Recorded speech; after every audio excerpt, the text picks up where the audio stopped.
Rajiv Sharma. Bloch लड़ाकों की ओर से हो रहे ताबड़तोड़ हमलों से शहबाज सरकार घुटनों पर है। मुनीर का दिमाग काम नहीं कर रहा कि कैसे बलोच लड़ाकों को डराया जाए, आंदोलन को दबाया जाए, लेकिन बलोच लड़ाके हैं कि पीछे हटने को तैयार नहीं।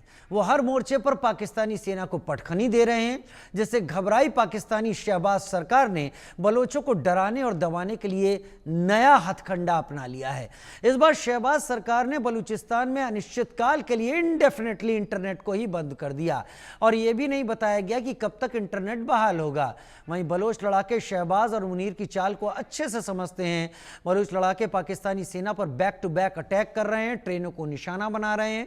बलूच लड़ाके इन हमलों के जरिए साफ साफ कह रहे हैं या तो बलूचिस्तान को आजादी दो, नहीं तो हमले बंद नहीं होंगे बल्कि और तेज होते जाएंगे, चाहे पाकिस्तान कुछ भी करे। ये रिपोर्ट देखिए।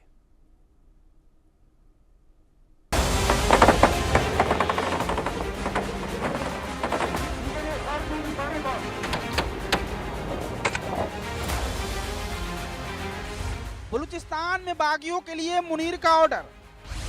बलूचों से डरी मुनीर की सेना, इंटरनेट किया बैन।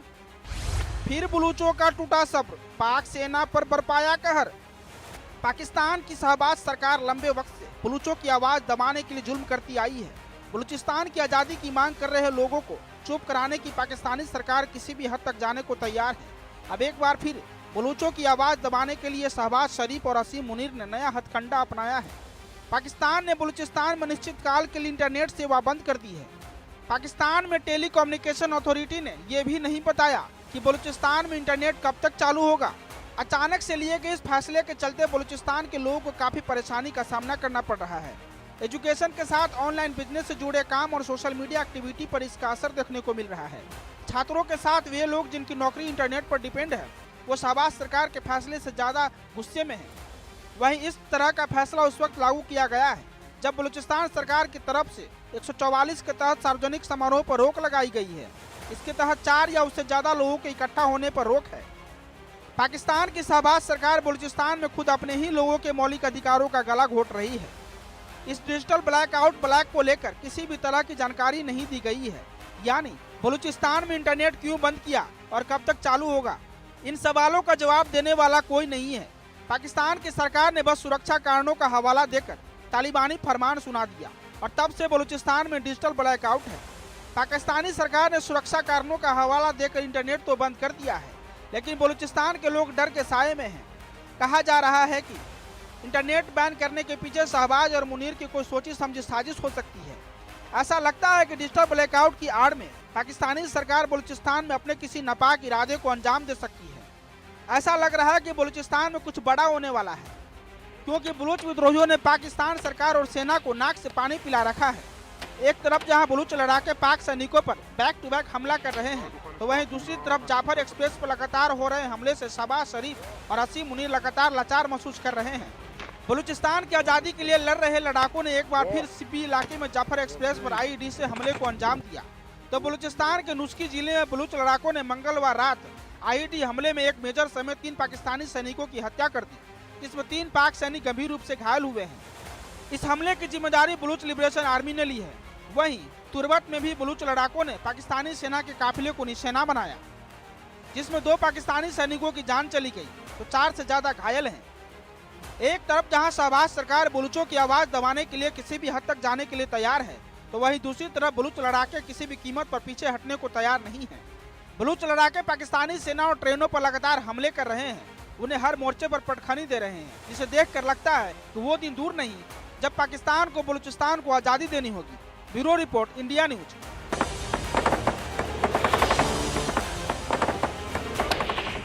दो खास मेहमान मेरे साथ इस वक्त जुड़ रहे हैं और डिस्कशन उनके साथ करेंगे। मेरे साथ अहमर मस्तिकन जुड़ रहे हैं, जर्नलिस्ट बलूचिस्तान से जुड़े हुए, यूएसए से मेरे साथ इस वक्त जुड़ रहे हैं, और major general Brajesh Kumar defence expert के तौर पर मेरे साथ इस वक्त जुड़ रहे हैं। सबसे पहले अहमर मस्तिकन भाई, आपका रुख करते हुए, बलूच लड़ाकों ने कई बातें साफ कर दी हैं, लेकिन उससे पहले इस बात पर आपकी यहां पर आपका कमेंट और आपका यहां पर एक्सप्लेनेशन जानना चाहूंगा। इंटरनेट बैन करना, इनडेफिनेटली बैन करना, क्या पाकिस्तान सोच रही है कि इसके बिना बलूच ये विद्रोह, उनका ये आंदोलन, ये ठंडा पड़ जाएगा? जी नमस्ते। नमस्ते। आपका शुक्रिया। शुक्रिया। कल के दिन जो है इन्होंने जिस तरह से इंटरनेट के ऊपर पाबंदी लगा दी, इससे पहले आपको जैसे मालूम है पूरा न्यूज़ के हवाले से बलूचिस्तान ब्लैक होल रहा है। पाकिस्तान की जो मेन स्ट्रीम मीडिया है उसमें वो न्यूज़ के हवाले से हमेशा से ब्लैक होल रहा है। पहले पहले जैसे कि मैं पहले अर्ज कर चुका हूँ, जिन्ना ही थे जिन्हों के सबसे पहले वहां पर प्रेस सेंसरशिप लगाई थी बलूचिस्तान में, जब वो वहां कब्जागीर हुए थे। तो अजीब सी बात है राजीव भाई, कल के दिन ही इन्होंने जो है हमारी भी व्हाट्सएप और फेसबुक और सारा कुछ जो है आईएसआई वालों ने जो है वो करा दिया था। तो इससे मतलब ये क्या समझते हैं कि क्या इन चीजों से क्या हमारी तहरीक रुक जाएगी? हमारी तहरीक तो नहीं रुकेगी, चाहे वो जो कुछ भी कर ले। यह तहरीक जो है अब एक हद आता है ना, जो तब तहरीक नहीं दबाई जा सकती है। ये पॉइंट ऑफ नो रिटर्न से कई ज्यादा आगे क्रॉस कर चुका है। कभी आपको लगता है ये दर्द कि आपके साथ खड़े होने वाले लोग अभी उतने नहीं हैं और आप अकेले पड़ते जा रहे हैं? नहीं भाई, हमारे लोग ज्यादा हो रहे हैं। हमारे लोग तो मैं आपसे अर्ज करूं, हमारे तो देखें भाई, चार्टर्ड अकाउंटेंट नौजवान, चार्टर्ड अकाउंटेंट आपको जैसे मालूम है बर्रे सगीर में भी बहुत अच्छा ठीक ठाक पैसा कमाते हैं ना भाई। चार्टर्ड अकाउंटेंट जो है वो पहाड़ों के तरफ बलूच चला जा रहा है। इंजीनियर, डॉक्टर, बड़े बड़े अच्छे स्कूलों से पढ़े हुए लोग भी जो है बलूचिस्तान के पहाड़ों पे जा रहे हैं। यानी पहाड़ों पे जाने का मतलब ये है कि वो सरमाचार बन रहे हैं। इस जो दरिंदा फौज है उसका मुकाबला करने के लिए वो आगे निकल रहे हैं। अब देखे 2 हफ्ते के अंदर इनके 4 जो है मेजर, रिजवान ताहिर नोशकी में, जैसे अभी 2 दिन पहले रब नवाज तारिक आवारान में, अनवर काकड़ क्वेटा में, जियाद सलीम मस्तूंग में, 4 मेजर थे पाकिस्तान आर्मी के। 2 हफ्ते के अंदर इनको जो है बलूचिस्तान में बलूच आज़ादी पसंदों ने इनको कैफर किरदार तक पहुंचाया। देखिए अब ये कैसे ये लोग, ये पंजाबियों के ज़हन क्या है कि बलूचिस्तान को अपना मादरे वतन कह रहे हैं। वो कह रहे हैं कि ये लोग जो हैं शहीद हो गए हैं मादरे वतन के लिए। भाई आपका मादरे वतन पंजाब है, आप कैसे दूसरे के जमीन को अपना मादरे वतन कह रहे हैं? आपको किसने ये हक दिया है? और मैं अर्ज करूं, देखें राजीव भाई, मैं जाती तौर पर तो बुद्ध धर्म में जो है ना हत्या ना करने, उसको मैं पसंद करता हूं। लेकिन ये फौजी जो है, अगर इनके साथ में हम वो फलसफा चलाएंगे तो दुनिया में एक भी बलोच नहीं बचेगा। इनके साथ तो हमें लड़ना है। अब ये लोग जो है कह रहे हैं कि ये शहीद हैं, बिल्कुल शहीद नहीं है। जो पंजाबी हमारे बलूचिस्तान में आके वॉर क्राइम्स अगेंस्ट ह्यूमैनिटी करते हुए मर जाते हैं, वो शहीद नहीं हैं, वो मुर्दार कहलाते हैं। इनको अपनी वोकैबुलरी ठीक करना चाहिए, इनको अपनी ज्योग्राफी ठीक करना चाहिए, इनको अपना हिस्ट्री जानना चाहिए। ये लोग जो हैं आपे से बाहर निकल चुके हैं। अब आप देख लें, ये इन्होंने अपने 4 मेजर मरवा दिए ना अभी 2 हफ्ते में बलूचिस्तान में। और ये जो है आसिम मुनीर साहब कल के दिन टेम्पा में ग्रैंड हयात में डिनर खा रहे होंगे। यहाँ पर एक पाकिस्तानी कोई साहूकार है अदनान असद, उन्होंने इनको बुलाया है।